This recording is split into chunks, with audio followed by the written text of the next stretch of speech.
আসসালামু আলাইকুম। আজকে আমি ভিডিওতে আপনারা দেখাইমু একবারে ইজি আমরা বাংলাদেশি স্টাইলে সালমন ফিশ মশলা আর কি গরো কিলা লাগাইন। রোজা মাসে তো আমরা চাই তোরা মশলা আল্লাহ জিনিস খাইয়া রোজা রাখতাম, এখন ও হইতে আর মানাইয়া আর ভিডিও দিলাই সকলে দেখতে পারবা।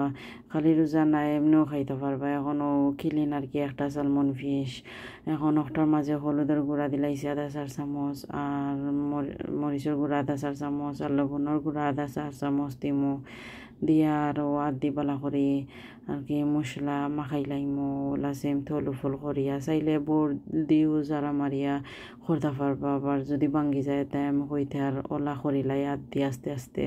এখন ফ্রাইং প্যানও তেল দিলাইছি, বেশি তেল দেওয়া লাগতো না, 3-4 চামচ বা 2-4 চামচের মতো ওলা দিলাই দিয়া আর আমি 6 মিনিট ওলা ঘুরিয়া রাখছি যেলা আর কি মাছ ই সাইড ভাজা হয়ে যায়।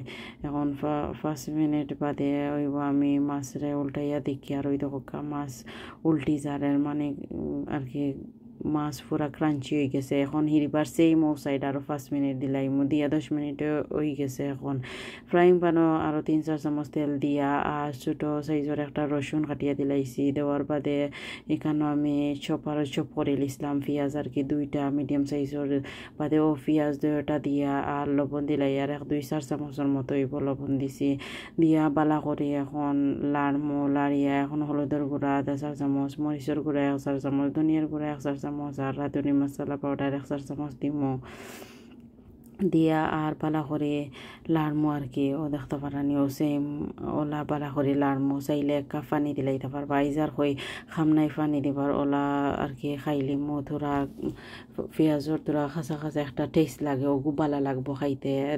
ধনিয়া পাতা এখন দিলাই জাতর মুইটে দিয়া আর আমি চলকেশো থইছে আর কি থইয়া সকলতা করি রান্না পেঁয়াজ জ্বলি যাব। আপনারা যদি জ্বলার ডর থাকে তে এখানেও 1 কাপ পানি দিলাইয়া আর 5 মিনিট ওয়েট করি বাদে মশলা দিলাই যেন কোনো অসুবিধা নাই। আমি হইতে আর ওলা হুকনা করিয়া আর মাছের উপরে লাগাইয়া আর সাইডে দি তুইয়া ওলা সারা খানাইন করিলিমো। কারণ নইলে গিলা যদি করিলাই তে খাইতে সময় যে মজা লাগে তোরা ক্রাঞ্চি করে। এখন ওই দেখা পুরা দেখতেও লাগে, ক্রাঞ্চিও রয়েছে, মশলাও লাগছে, সকলটা সুন্দর হয়েছে। আশা করি রোজা মাসও সকলে খাইবা, আমার লাগি দোয়া করবা।